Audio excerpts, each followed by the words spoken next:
Información, diálogo y análisis con nuestros invitados.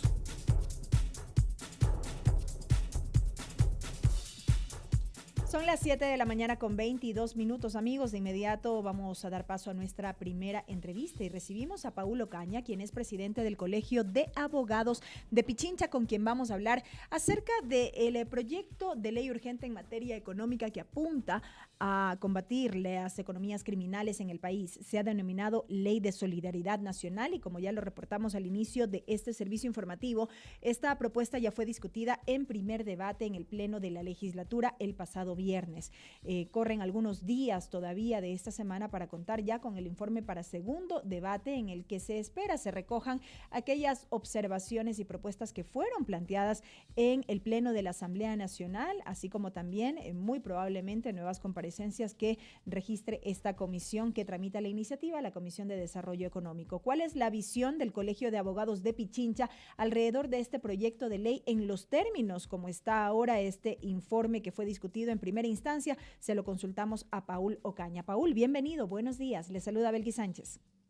Hola Belkis, buenos días con usted y con todas las personas que nos siguen a través de este medio. Nosotros como gremio jurídico compartimos la preocupación nacional de estas estructuras criminales y que hay que combatirlas, pero este combate debe ser dentro del marco del régimen constitucional, así como de tratados internacionales y la ley. ¿Por qué le indicamos esto, Belkis? Porque estamos preocupados porque se estaría vulnerando el principio de jerarquía constitucional, toda vez que se intentaría a través de una ley orgánica reformar la Constitución, lo cual no cabe.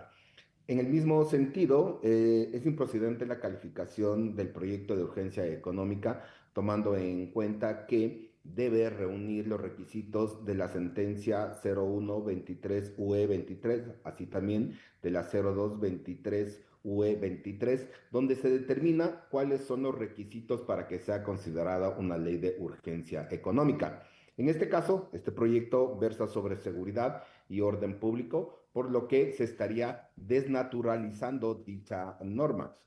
Además, valga decirlo, que este proyecto recoge que el presidente de la República pueda, a través de un decreto ejecutivo, determinar conflicto armado interno y con ello pasar a normar o a presentar normativas, lo cual estaría contrariando el control constitucional que está regido en el artículo 166 y obviamente vulnera el principio de separación de poderes que está en el 168. Pero más allá de eso, Belkis, este proyecto estaría violentando algunos derechos constitucionales como el de seguridad jurídica, legalidad, debido proceso, separación de poderes, el principio de inocencia que debe operar a las personas y la prohibición de confiscación.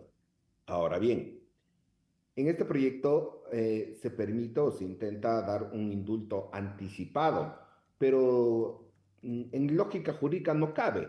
¿Por qué lo digo esto, Belkis? Porque para que alguien sea beneficiado de un indulto, primero debe tener una sentencia condenatoria, es decir, pasar todas las fases, investigación previa, instrucción fiscal, juicio, donde se sentencie con esta culpabilidad y allí operaría el indulto. Pero acá se lo quiere hacer terminado la investigación previa, lo cual obviamente va a violentar el principio de independencia judicial, tomando en cuenta que solo los jueces tienen esa competencia de determinar culpabilidad o inocencia. Por Paul. otro lado, también nos ha llamado mucho la atención Belkis sobre la prisión preventiva como una forma general, es decir, estaríamos en contra no solo del Código Orgánico Integral Penal, no solo de la Constitución, sino de tratados internacionales. ¿Por qué? Porque la prisión preventiva es de última ratio y para ello debe reunir cuatro estándares. El primer estándar que habla es legalidad, racionalidad, proporcionalidad y necesidad. Es decir, solo cuando se tengan estos estándares podría operar la prisión preventiva. Entonces es ilegal, no tendría fundamento el que se pueda ordenar una prisión preventiva como general.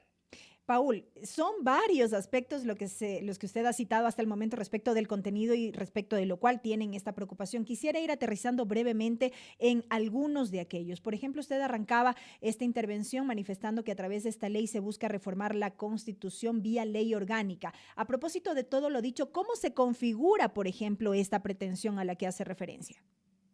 Claro que sí. Mire, la Constitución es la norma madre, es decir, la norma que más prevalencia tiene. Y para que exista una reforma a esta, únicamente se lo puede hacer a través de una constituyente. Ahora, se lo intenta hacer a través de esta ley, perdón, este proyecto de ley, que sería una ley orgánica. Entonces, jurídicamente es imposible que esta ley la pueda reformar a la Constitución, porque está mucho más alto. Entonces, eso ya cabría una ilegalidad o una inconstitucionalidad. ¿Cuál es el peor efecto de esto? Que si se aprobara la ley, es que mañana, pasado o en un futuro cercano, vamos a tener demandas de Ujú. inconstitucionalidad, porque sí.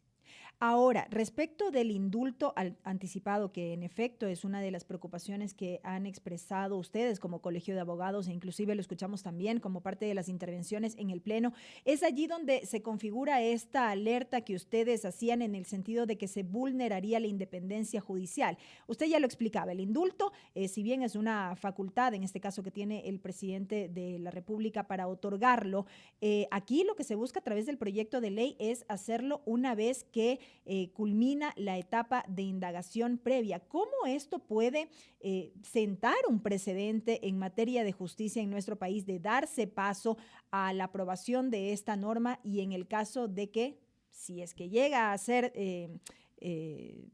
denunciada, digamos, ante la Corte Constitucional, no, a esto no se le dé paso? ¿Cómo se sentaría el precedente en este sentido? Belkis, aquí a nuestra consideración habría dos razones. La primera es que se estaría afectando el debido proceso. Todo proceso, todo juicio tiene un orden a seguir. En este caso, como usted bien me indica, investigación previa, después de ello a instrucción fiscal y después de ello a llamamiento a juicio o propiamente juicio, ¿no es cierto? Pero si es que se lo quiere hacer en la investigación previa, es decir, donde está en la primera fase o en la prefase que tiene un proceso penal, se estaría violentando el debido proceso y la independencia judicial. Porque ¿quién son los únicos que pueden declarar inocencia o culpabilidad? Son los jueces. Entonces, si es que nosotros hacemos de esto, le estamos dando una carta, ¿no es cierto?, a quien puede ser beneficiado de un indulto. Y en este caso, y ahí voy a la segunda razón, en este caso, muy posiblemente, esta posibilidad del indulto acarrearía que existan abusos policiales, abusos militares, que ya han existido en nuestro país y que ya hemos sido sancionados por la Corte Interamericana de Derechos Humanos. Respecto de el reconocimiento del conflicto armado interno por parte de la Presidencia de la República, digamos, si revisamos un poco lo que ha ocurrido durante este último tiempo, entenderíamos que con este proyecto de ley lo que se busca es evitar lo que ya ha sucedido a nivel de Corte Constitucional, que ya se ha referido sobre este tema precisamente y ha sido claro en sus dictámenes, y sería como una intención, una suerte de intención de saltarse, en este caso, a la Corte Constitucional. ¿Es así como se lo entiende? Tal cual, Belkis. Mire, nosotros ya hemos tenido algunos resultados por parte de la Corte Constitucional referente a los estados de excepción, donde han sido negados o han indicado que no está debidamente motivado o fundamentado. Entonces, con esto lo que se trata de hacer es saltar esta parte, este control constitucional al que hacía referencia, que está en el Ujú. 166 de la Constitución, y con ello ir más bien a través de decreto ejecutivo poder realizar las acciones que considere el presidente. Pero esto, insisto, vulneraría este principio en desmedida forma, tomando en cuenta que sería simplemente saltarse este paso para que no exista este control constitucional por parte de la Corte Constitucional. Pero allí, por ejemplo, Paul, ¿qué es lo que va a pasar en lo posterior? Porque aquí claramente vemos que va a haber un conflicto y que este tema, al menos de forma puntual, va a ser demandado ante la Corte Constitucional. Eso es claro y por parte de sectores que han cuestionado esta propuesta. Yo creo que es inminente una demanda constitucional en respecto de lo que tiene que ver de este tema. Ahora, ¿qué va a pasar en lo posterior, ya con el análisis de la Corte en este aspecto puntual? La Corte puede dar paso precisamente a esa demanda y qué sucede luego en cuanto al procedimiento ya de este punto. lo dejaría sin efecto. O sea, la consecuencia es inmediata y fatal. ¿Por qué? Si la Corte Constitucional, una vez presentada, un ejemplo que hagamos, ¿no es cierto? Un ejemplo hipotético, si se presenta una demanda de inconstitucionalidad referente a ello, la Corte va a entender y va a ratificar que en efecto es así, que se estaría vulnerando este principio, por lo tanto, va a dejar sin efecto esta posibilidad de que a través de un decreto se lo pueda determinar como conflicto armado interno y con ello poder seguir legislando o normando como lo que se pretende a través del presidente de la República. ¿Qué sensación le dejó a usted, Paul, este primer debate de la iniciativa, las observaciones que se expusieron y en lo posterior que en efecto mucho de esto pueda ser recogido ya en el informe de segundo debate en la mesa? Considero que no ha existido un análisis profundo a dicho proyecto, tomando en cuenta que sí, tienen muy buenas ideas, sí, el gobierno quiere combatir la criminalidad, sí, el Colegio de Abogados de Pichincha también quiere unirse en el mismo sentido, pero no existe la forma correcta, orgánica, hablo desde la construcción de la norma, para que ésta pueda ser viable. Ahora, consideramos nosotros que esta no debería ir como una ley urgente, ¿no es cierto? Sino que debería ir por los pasos ordinarios, es decir, donde exista debate de los asambleístas, existan los criterios, sugerencias, reformas, si es que les hubiere, y de allí dar paso. ¿Por qué? Porque si lo hacemos de esta manera, vamos a tener inconstitucionalidades que después, en un futuro cercano, van a ser demandados. Lo importante en esto es que se tomen actores importantes, llámese la Fiscalía, Corte Nacional de Justicia, Defensoría del Pueblo, los gremios profesionales, la academia, donde todos en un mismo sentido podamos opinar, observar, sugerir y con esto la construcción de una norma sea para un tiempo largo y no como ha estado sucediendo últimamente, que las reformas se dan por ciertos espacios. Mire, el Código Orgánico Integral Penal desde que nació agosto de 2014, ¿cuántas reformas ha tenido hasta el momento? Cuando se consideraba que las normas se construyen para largas décadas. Aquí resulta lo contrario. Y en este sentido, Paul, sí quisiera ser clara con la siguiente pregunta que le voy a plantear, porque si bien es cierto, las acciones son necesarias y podría haber buenas intenciones detrás de este proyecto de ley en este objetivo de atacar las economías criminales, ¿era necesaria una iniciativa legal? ¿Es necesaria una iniciativa legal para cumplir con este objetivo?